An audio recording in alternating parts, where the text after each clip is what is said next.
आगामी कार्यक्रम प्रायोजित किया है जॉइस मायर मिनिस्ट्रीज के मित्रों और सहयोगियों ने। यह आपका काम नहीं है कि संसार में हर किसी को खुश रखे इस कीमत पर कि परमेश्वर की अवहेलना करना और इस प्रक्रिया में स्वयं को खो देना। ये समय है उस जीवन को जीने का जो परमेश्वर चाहते हैं कि आप जिए और ऐसे व्यक्ति बने जो परमेश्वर चाहते हैं कि आप बने।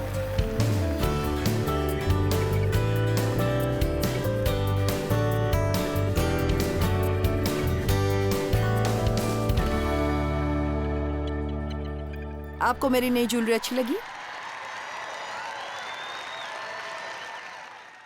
आप आज रात पूरी रात इसे देखने वाले हैं और आप सोच रहे हैं दुनिया में क्या है। खैर, क्या आप जानते हैं मैं तंग आ चुकी हूँ लोगों से ये सुनते कि मैं व्यस्त हूँ, एक बहाने की तरह। उन चीज़ों को न करने पर जो उन्हें करनी चाहिए, जैसे कि अपने आप की देखभाल करना, लोगों से प्यार करना, उनके साथ समय बिताना, पहली बार में चीज़ों को सही करना, परमेश्वर के साथ समय बिताना। हेलो, घर में कोई है? मैं व्यस्त हूँ, मुझे कसरत करना अच्छा लगता है, लेकिन मैं व्यस्त हूँ, मुझे वो करना है, पर मैं बहुत व्यस्त हूँ। आप जानते हैं मुझे अच्छा खाना पसंद है, लेकिन मैं बस इतना व्यस्त हूँ कि अच्छा खाना नहीं खा सकता, अच्छा खाना नहीं बना सकता। मैं बस इतना व्यस्त हूँ कि अपनी चेक बुक को बैलेंस करने के लिए मुझे ज़रा भी आइडिया नहीं है कि मेरी ज़िंदगी में क्या हो रहा है। मैं बस इतना व्यस्त हूँ। और परमेश्वर ने कभी एक बार भी हमें व्यस्त रहने को नहीं कहा है, उन्होंने हमें फलदार रहने को कहा है।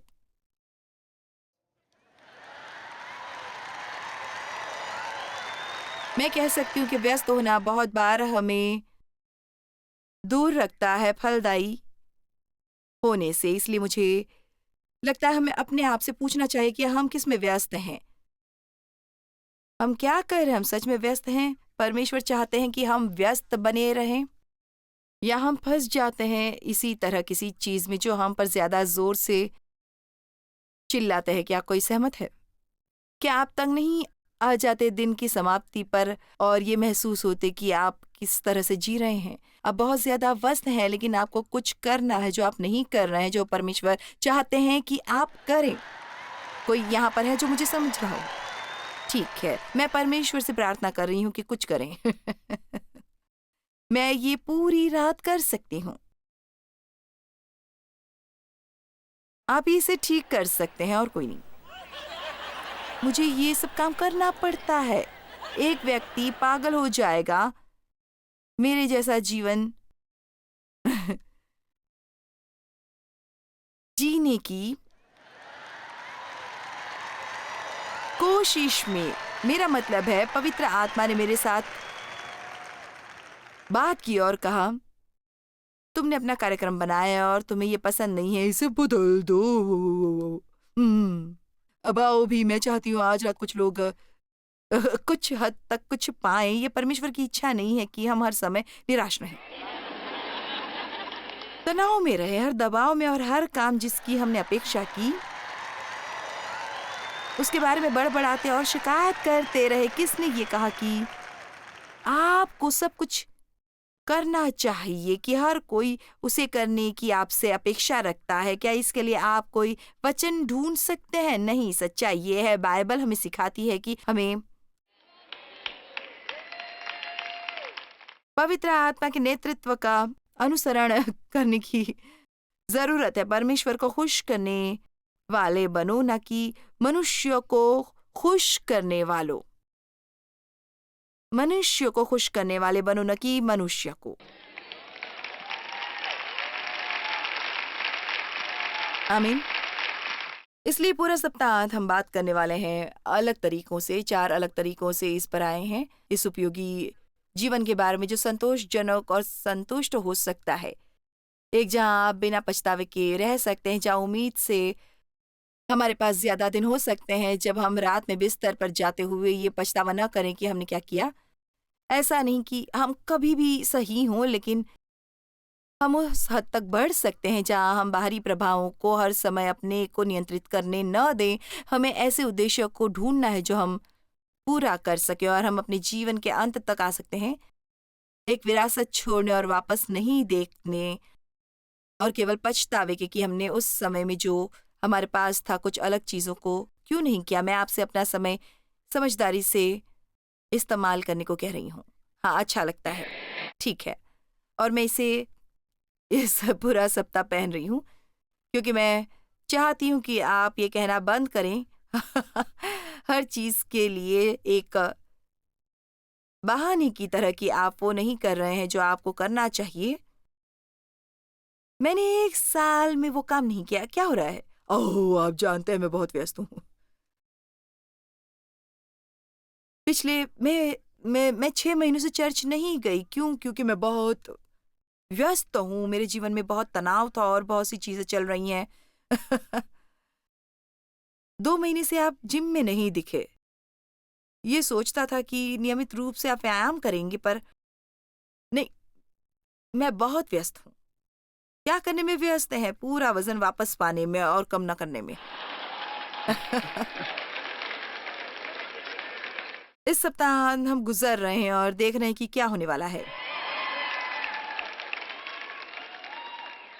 और मुझे लगता है ये हमारा सबसे बड़ा बहाना है। मैं व्यस्त हूँ और परमेश्वर ने कभी हमें व्यस्त होने के लिए नहीं बुलाया। सवाल ये है कि क्या आप अच्छा फल दे रहे हैं? जीवन का परिणाम क्या है? क्या हम जीवन जीने की कोशिश कर रहे हैं, बस केवल दिन गुजार रहे हैं, या हम असल में ऐसा जीवन जी रहे हैं जिस पर हमें गर्व हो, कि हमें संतुष्टि और संतोष महसूस करते हों और इसे समझ लें कि हम पूरा आनंद ले रहे हैं जो भी जीवन हम जी रहे हैं। वाओ!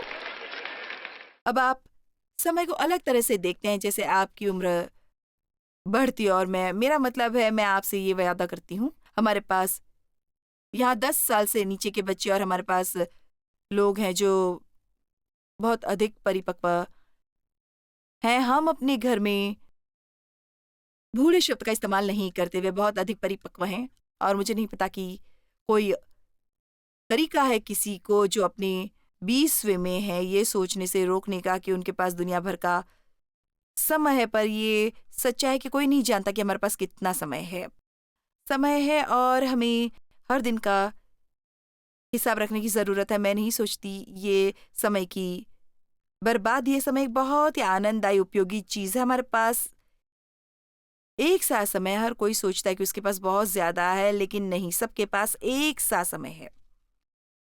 इसलिए जब उन्होंने हमें दिन के 24 घंटे, सप्ताह के 7 दिन, साल के 365 दिन दिए, तो स्पष्ट है वो कह रहे हैं ये वो समय है जिसकी ज़रूरत है हर चीज़ को पूरा करने के लिए जो मैं चाहता हूँ कि आप करें। आपके पास समय होगा संतुलित जीवन जीने का। आप काम करेंगे, लेकिन आप आराम करेंगे। आप खेलेंगे, आप आराधना करेंगे, आपके पास रिश्तों के लिए समय होगा। पूरा जीवन संतुलन में हो सकता है, हर चीज़ के लिए भरपूर समय है। तो ये कहना बंद करें, मेरे पास ज़्यादा समय बिल्कुल भी नहीं है। अगर हम कुछ कहना चाहते हैं तो आइए ये कहते हैं, मैं अपना समय हम्म, इस्तेमाल कर रहा हूँ, ये कहना सही होगा। मुझे लगा मैं एक मसीही सभा में आ रहा था किसी का उपदेश सुनने के लिए। अगर यीशु समय के बारे में क्या कहेंगे? आप जानते, सबोपदेशक में ये बात करता है हर चीज़ के लिए समय के बारे में। सूरज के नीचे हर काम के लिए, धरती पर हर काम के लिए जन्म का समय है, मृत्यु का समय है, रोने और विलाप करने का समय, हंसने का समय, पूरी तरह से समय है हर चीज़ के लिए। सिर्फ एक ही समय जो मैं नहीं देखती कि समय है, समय बर्बाद करने के लिए। ये लिस्ट में नहीं है।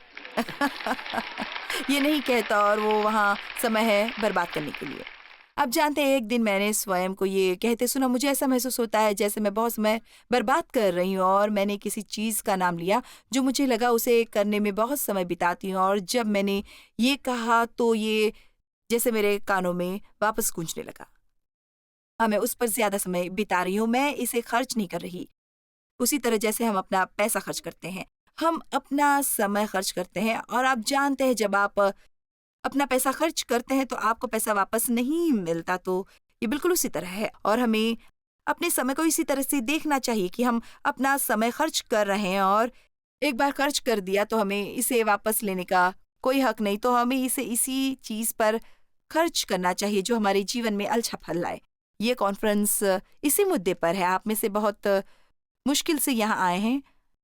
आप राज्य के किसी दूसरे हिस्सों से यहाँ ड्राइव करके आए हैं या फिर किसी दूसरे राज्य से आए हैं। आप किसी होटल में रुकने के लिए पैसे दे रहे हैं, आपने काम से छुट्टी ली है। जब आप में से शायद कुछ को ये नहीं करना पड़ा क्योंकि आप नज़दीक ही रहते हैं, लेकिन यहाँ आने के लिए आपने एक शाम खर्च की। आप में से कुछ यहाँ अन्य मीटिंग्स के लिए भी हैं, आप ये करने के मूड में हैं। अब आप समय दे रहे हैं, लेकिन आपको क्या मिलने वाला है? खैर, आप तरोताज़ा हो जाएंगे। आप में से कुछ बचाए जा रहे हैं, मेरा मतलब है आप में से कुछ ने समय खर्च किया यहाँ आने में और आपको एक पूरा नया जीवन मिलने वाला है।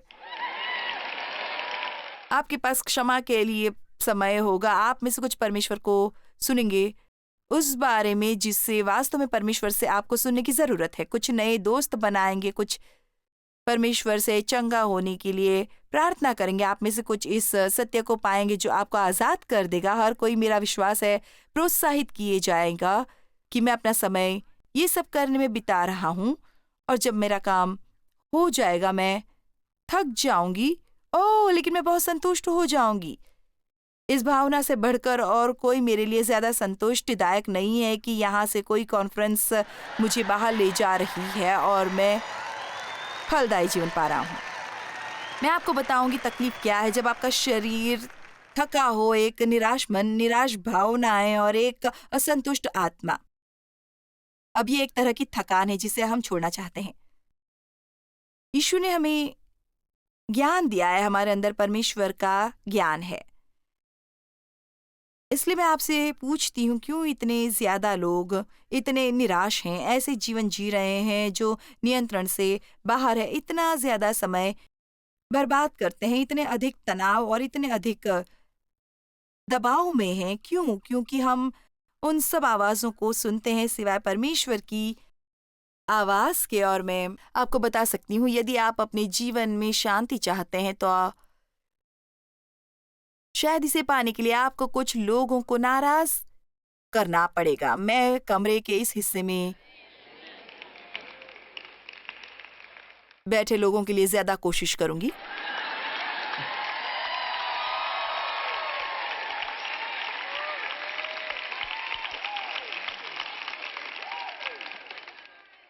मैं समझती हूँ आप सोच रहे हैं, लेकिन ये सच है। यदि आप अपने जीवन में शांति चाहते हैं, आपको कुछ लोगों को ना कहना होगा जो हाँ सुनना चाहते हैं और इसे पसंद नहीं करेंगे और वे इसे समझेंगे नहीं। लेकिन ये आपका काम नहीं है कि संसार में हर किसी को खुश रखे इस कीमत पर कि परमेश्वर की अवहेलना करना और इस प्रक्रिया में स्वयं को खो देना। अब समय है उस जीवन को जीने का जो परमेश्वर चाहते हैं कि आप जिए और ऐसे व्यक्ति बने जो परमेश्वर चाहते हैं कि आप हों। और वे लोग जो सचमुच आपसे प्रेम करते हैं, यदि वे सचमुच आपसे प्रेम करते हैं और वे सचमुच आपसे संबंध रखना चाहते हैं और वे केवल आपका इस्तेमाल नहीं कर रहे हैं, वे संतुष्ट हो जाएंगे जब आप उन्हें जवाब देते हैं, मुझे लगता है जैसे परमेश्वर इसे करने में मेरा नेतृत्व कर रहे हैं। यदि आपका कोई दोस्त है जो आपके इस जवाब से संतुष्ट नहीं हो सकता, तो वो बहुत ही भौतिक दोस्त है जो शायद स्वयं भी परमेश्वर को नहीं सुनते हैं। एक पार्टी का मतलब है बहुत सारा मजा। आप जानते हैं, मैं जानती हूँ आप मेरा जाना पसंद करेंगे, लेकिन मैं बस नहीं जा सकती। मुझे बस ऐसा नहीं लगता जैसे ये मेरे लिए समझदारी का काम है। मेरे पास और भी अन्य काम है जो मुझे करने हैं। आप जानते हैं, वास्तव में यदि आप अपने जीवन में शांति चाहते हैं तो आपको कुछ चीज़ों के लिए ना कहना होगा बजाय सर झुकाकर हाँ कहने के। आप पीछे छूटना नहीं चाहते हैं, आप इसका हिस्सा होना चाहते हैं, आप चीज़ों के बीच में होना चाहते हैं, आप जानना चाहते हैं कि क्या चल रहा है। मैं आपके बारे में नहीं जानती, लेकिन कई लोग ऐसे होते हैं जो बस जानना चाहते हैं क्या हो रहा है। मैं केवल जानना चाहती हूँ क्या हो रहा है, शांति चाहिए। मैं वास्तव में न जानने में ही इतने दिनों से खुश हूँ। इसलिए मैं नहीं चाहती कि आप केवल ये देखने आएँ कि मैं कैसे दिखती हूँ जब मैं टीवी पर नहीं हूँ। मुझे नहीं पता, केवल किसी इवेंट के लिए मैं चाहती हूँ कि हर कोई जो इस सप्ताहांत यहाँ आया है उनका एक माइंडसेट हो और वो परमेश्वर को जाने, वो अहम है और ये मेरे जीवन के लिए उपयुक्त है। और मैं वास्तव में सुनने के लिए हूँ, शायद कुछ नोट्स भी लूँ, यदि नहीं इस सीरीज़ की रिकॉर्डिंग खरीद लूँ ताकि आप इसे बार-बार सुन सकते हैं, क्योंकि यदि ये कुछ है जिसकी आपको ज़रूरत है, यदि आपको इस क्षेत्र में जीवन बदलने की ज़रूरत है या आप में कुछ ऐसे लोग हैं जो टीवी पर देख रहे हैं, आप तो जैसे मैं, क्या तुम मुझसे बात कर रही हो? फिर आपको रिकॉर्डेड मैसेज लेने के बारे में सोचने की ज़रूरत है ताकि आप इसे बार-बार सुन सकें और अपने जीवन में कुछ बदलाव ला सकें। और एक ही तरीका है कि हम वास्तव में कुछ भी प्राप्त करते हैं ध्यान के द्वारा, और ध्यान का मतलब है इसको दोहराना, दोहराना, दोहराना, दोहराना जब तक कि ये वास्तव में केवल जानकारी नहीं लेकिन रहस्योत्पादन हो जाए। देखिए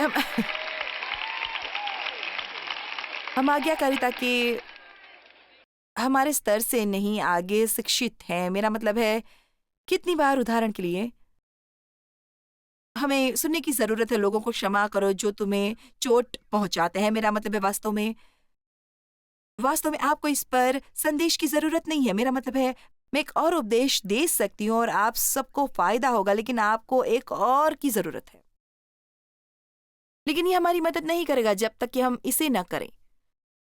अगर आप सच जानना चाहते हैं, मुझे लगता है कभी-कभी आज हम ये बहुत ज़्यादा उपलब्ध महसूस करते हैं और मुझे आप सुनते हैं आज रात पूरी तरह। आप मुझे सुन सकते हैं कल रात, शनिवार सुबह, आप अगले हफ्ते भी सुन सकते हैं, आप मुझे टीवी पर भी देख सकते हैं, आप चर्च जा सकते हैं, रविवार सुबह को किसी दूसरे को सुन सकते हैं, अपना रेडियो ऑन करें, किसी और को सुनिए। मेरा मतलब है आप किसी को भी सुन सकते हैं। बहुत कुछ यहाँ पर उपलब्ध है वचन के बारे में, परमेश्वर पर। लेकिन प्रक्रिया में हमें किसी चीज़ के साथ अधिक जुड़े रहने की ज़रूरत है। ये कहने के लिए वो है उपयोगी जीवन। मैंने परमेश्वर के प्रेम का एक व्यक्ति की तरह पूरे 1 साल तक अध्ययन किया और मैं आपको क्या बताना चाहती हूँ, ये एक रहस्य है मेरे जीवन में जिसे शैतान कभी मुझसे नहीं ले सकता।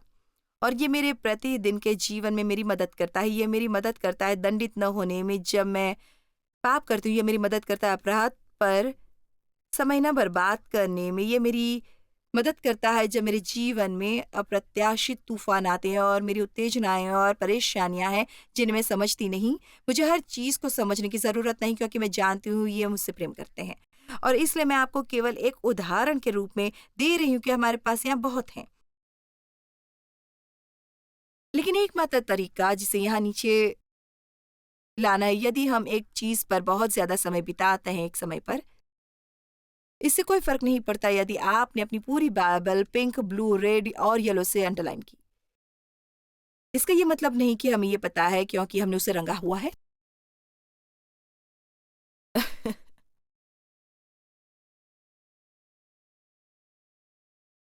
इससे पहले कि मैं पवित्र आत्मा से भरी मसीह बनती, मैंने कभी बाइबल में नहीं लिखा था। आप जानते हैं, मुझे लगता है ये बहुत पवित्र है, इसमें लिखा जाए। मुझे नहीं पता, मैंने ये कभी नहीं किया। और आप जानते हैं, जब कुछ वचन और विश्वास मिल गया, अधिक करिश्माई चर्चेज़ हर कोई अपनी बाइबल में लिखता है और मैंने सोचा ये अच्छी बात है। बिल्कुल इसके जैसा हम बैठकर हर चीज़ से रंगते हैं, ऐसे लाइन करते हैं, वैसे लाइन करते हैं और आपको वो बुक खोलनी होती है जो आप पढ़ना चाहते हैं। तो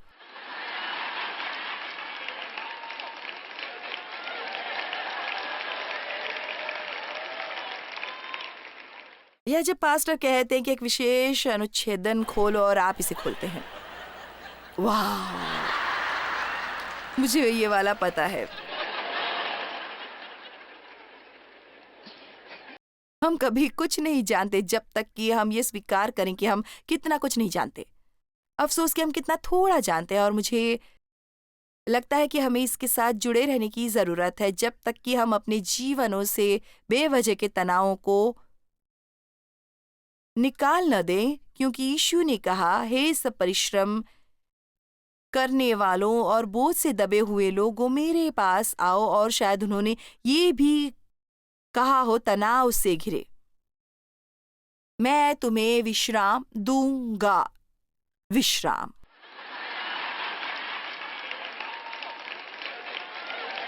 और उन्होंने कहा है क्योंकि मेरा बोझ हल्का और उठाने में सहज है, हमें सिर्फ जीवित रहने की कोशिश में हर दिन अपने को घसीटते हुए नहीं चलना चाहिए। हर उस पर थोड़ा समय देने की जरूरत नहीं जो ज्यादा जोर से हम पर चिल्लाता है। बहुत से लोग अपने जीवन का आनंद नहीं लेते हैं, क्योंकि मैंने भी उनमें से एक को देखा है। मैं आपको बताती हूँ, मैं इस राह पर चल चुकी हूँ और मैं व्यस्त थी और मैं हर चीज के लिए यही मेरा कहना था। खैर, मैं बहुत व्यस्त हूँ। मैं बहुत व्यस्त हूँ, मैं बहुत व्यस्त हूँ। किसी को इतना व्यस्त नहीं होना चाहिए। लेकिन क्या किसी ने मेरे साथ को पकड़ने की कोशिश की है? तो ये व्यस्तता का दोष नहीं है। चाहे जो भी व्यस्त हो, ये शैतान का भी दोष नहीं है, क्योंकि हमारा उस पर शक्ति और अधिकार है अगर वो हमारे जीवन को चलाता है, क्योंकि हमें उसे रोकना नहीं आया। ये मेरे लिए एक टीचर के नाते बहुत दिलचस्प है, ये देखना कि लोग कैसे प्रतिक्रिया करते हैं जब आप कोशिश करते हैं कि जिम्मेदारी ले वो। यदि मैं कहती हूं, मैन वो रहा शैतान, हाँ, ओ बॉय, और हर कोई उत्तेजित हो जाता है।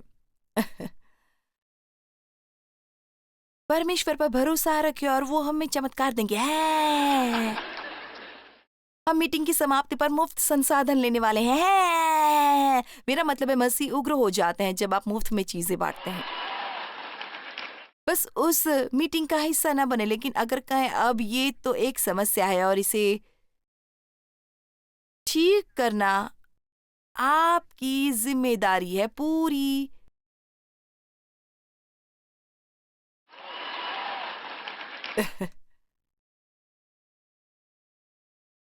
हम आज एक बुरे समाज में रहते हैं जो किसी भी चीज की जिम्मेदारी नहीं लेना चाहता, और यह हमारे रहन सहन में नैतिक गिरावट का बड़ा कारण हो सकता है। हमें जिम्मेदारी लेने की इच्छा होनी चाहिए। तो मैं पूरी तरह से ये सीखने के हक में हूं कि समय का उपयोग समझदारी से कैसे करें। मैं इस संदेश का इस्तेमाल कर सकती हूँ, तो अगर आप नहीं चाहते हैं तो मैं अपने आपको ही आज रात ये संदेश दूंगी। और परमेश्वर चाहते हैं कि हम अच्छा फल पाएं, वो चाहते हैं हम अच्छा फल पाएं। आप सभी, जब यहाँ आपका समय खत्म हो जाए, आप एक विरासत छोड़ सकते हैं, और वास्तव में ऐसा करना आपका दायित्व है, क्योंकि एक और पीढ़ी आ रही है जो आपसे ये डिपॉजिट चाहती है, यदि उन्हें अपने जीवनों को उचित ढंग से जीना है तो। आमीन। खैर, मैं आप सबको प्रोत्साहित करना चाहती हूँ, मेरे अपने सहित इसे नजदीकी से देखें कि अपने समय का उपयोग कैसे हो रहा है, और आइए परमेश्वर से पूछे कि ये क्या चाहते हैं, आप क्या करें, क्योंकि आप जानते हैं एक बार ये चला गया तो चला जाएगा। हमें निश्चित करना है कि हमें इसे बर्बाद नहीं करना है। आज हम आपको परमेश्वर का वचन भेंट कर रहे हैं जो हम हर दिन करते हैं। आप जानते क्यों? हमारे जीवन में वास्तव में कुछ भी बेहतर नहीं बदल सकता जब तक कि हम परमेश्वर के वचन में न जाएं और सीखें कि वो क्या चाहते हैं और वो कैसे हमें सिखाते हैं। मैं अभी थोड़ी देर में वापस आऊंगी, सिर्फ कुछ पल के लिए कुछ अच्छी खबरें लेकर। मेरे साथ बने रहिए, मैं जल्द आऊंगी। इस साल के शुरू में हमने ये किया जिसे हमने 30-30 चैलेंज कहा, और मूल रूप से ये क्या है? ये था, हमने लोगों को 30 दिन का चैलेंज दिया, एक प्रतिबद्धता बनाने के लिए कि वो हर रोज परमेश्वर के वचन का 30 मिनट के लिए अध्ययन करेंगे, और हमें नतीजे बहुत अच्छे मिले हैं। 2.5 लाख लोगों ने इसे साइन किया। वाह, ये 1 मिलियन लोगों का 1/4 है जो परमेश्वर के वचन का अध्ययन कर रहे हैं। साथ ही हमारे पास हैरान करने वाली गवाहियां भी आई। लोग अभी भी सैकड़ों साइन कर रहे हैं हर रोज, और अभी आपके लिए भी देर नहीं हुई है ऐसा करने के लिए। मैं आपके साथ एक गवाही शेयर करना चाहती हूँ जो किम्बरली कॉल्बिट की है, जो कुछ बताना चाहती। वो कहती है, मैं करीब 22 साल के लिए बचा ली गई। जब मैं पहले बचाई गई, मुझे परमेश्वर का वचन ज्यादा नहीं मिला। मैं लगातार सुनती थी, पढ़ती या परमेश्वर के वचन पर विचार करती थी। और अपने जीवन को बदलने में इसका उपयोग करती थी। जैसे जैसे साल गुजरते रहे, मैंने धीरे धीरे परमेश्वर के वचन में समय बिताने से दूर होता महसूस किया। ये बहुत ही समय लेने वाला काम था, जिसने मेरे लिए बहुत बड़ी जिम्मेदारी डाल दी थी खुद पर। तब मैंने 30-30 चैलेंज के बारे में सुना। मैंने निर्णय लिया कि मैं 30 दिन तक 30 मिनट परमेश्वर के वचन के प्रति वचनबद्ध रहूंगी। वो मेरे लिए पूरी तरह से बदल देने वाला समय था। मुझे ऐसे लगता है जैसे मैं वापस आ गई। मैं जानती हूँ परमेश्वर हमेशा से वहाँ स्वयं को प्रकट करने और मेरे साथ बने रहने के लिए मौजूद थे, पर मैं कहीं गुम हो गई थी। मैं वापस आ गई हूँ। मैं आपको बता नहीं सकती कि कितना गज़ब था ये एहसास कि वो समय प्रार्थना और परमेश्वर के वचन में बिताना। कभी-कभी ऐसा होता है कि जब टाइमर बजता है और मैं 30 मिनट खत्म हो जाते हैं, फिर भी मैं चाहती हूँ कि मैं कुछ और समय बिताऊँ। बस वास्तव में इसी तरह की गवाही सुनना चाहती हूँ मैं 30-30 चैलेंज का आइडिया देकर। एक बार फिर मैं आपको प्रोत्साहित करती हूँ कि ये चैलेंज लें, परमेश्वर के वचन को पहले रखें और देखें ये आपके जीवन में क्या फ़र्क लाता है। इसे तुरंत अपनाएं। जॉयस मायर मिनिस्ट्रीज में आप हमारे लिए बहुत ही कीमती हैं, जितना कि आप जानते हैं। हम आपकी सराहना करते हैं और इस सेविकाई को दुनिया भर में संभव बनाने के लिए हम अपने दोस्तों और सहभागियों को धन्यवाद देते हैं। हम साथ मिलकर भूखों को खाना खिलाते हैं, गरीबों को कपड़े देते हैं और कई देशों में सुसमाचार बांटते हैं। अपना प्रार्थना निवेदन भेजने के लिए कृपया आज ही संपर्क कीजिए jmmindia.org पर। हमारे स्रोतों के बारे में और भी जानिए। जॉयस की सभाओं की सूची देखिए हमारे साथ सहभागी बनने के लिए, क्योंकि हम दुनिया भर में मसीह के प्रेम को बांटते हैं।